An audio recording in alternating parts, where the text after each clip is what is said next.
Fadlul dzikir, keutamaan zikir. Ja'a fi fadlil dzikir umuman, dan sungguh telah datang dalam keutamaan zikir secara umum.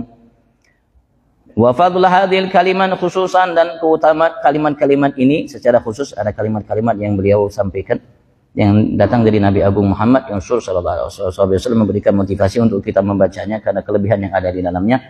Ma la yuhsan min ayil kitab wa sunnah, datang dalam keutamaannya sesuatu dari Al-Quran dan hadis yang tidak terbilang. Banyak sekali kelebihan keutamaan dalam berzikir kepada Allah Subhanahu wa Ta'ala. Secara umum begitu juga secara khusus, baik dari Al-Quran dan hadis Nabi Agung Muhammad. Di antaranya Allah menyatakan dalam surah Al-Ahzab, ya ayyuhalladzina amanu dzkurullaha dzikran katsiran wasabbihuhu bukratan wa asila.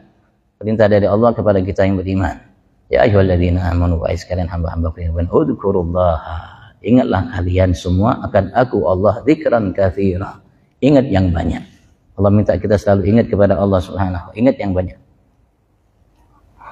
Tujuannya, kalau kita selalu ingat dengan Tuhan kita Allah, kotor, kerak, debu, bintik hitam yang ada dalam hati kita karena perbuatan kita, yang ada di mata kita, yang ada di telinga kita, yang ada di lisan kita, sekujur tubuh kita, hati kita, jiwa kita, sedikit demi sedikit akan sirna, akan hilang, akan lenyap.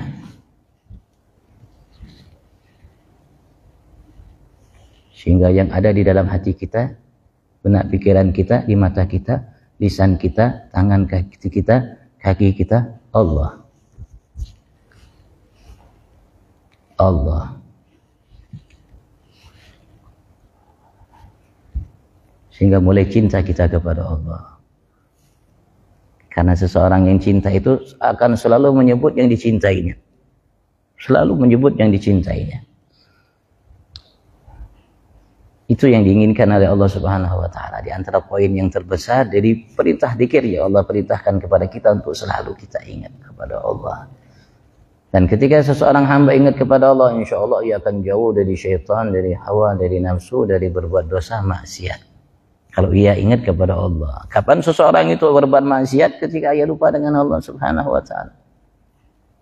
Ketika ia lupa dengan Allah, dia akan berbuat maksiat. Tapi ketika seseorang ingat kepada Allah Subhanahu wa Ta'ala, maka insya Allah ia akan terhindar dari perbuatan maksiat. Dan termasuk ya pengembus dan pemicu untuk kita berbuat maksiat kepada Allah Subhanahu wa Ta'ala, embusan, waswasah yang dilakukan oleh syaitan. Yang ia berupaya 24 jam untuk menggoda kita, menjauhkan kita dari ingat kepada Allah Subhanahu. Ketika kita ingat kepada Allah, syaitan itu menjauh. Dan juga khannas, arti khannas itu ia selalu namanya menjauh dari seseorang hamba ketika ia ingat kepada Tuhannya Allah. Ketika seorang ingat kepada Allah, dia menjauh. Dia tidak bisa mendekat dan membisikkan namanya sesuatu terhadap dirinya. Yang ia diberikan oleh Allah tempat dalam hati kita untuk membisikkan apa yang ia inginkan dari kita.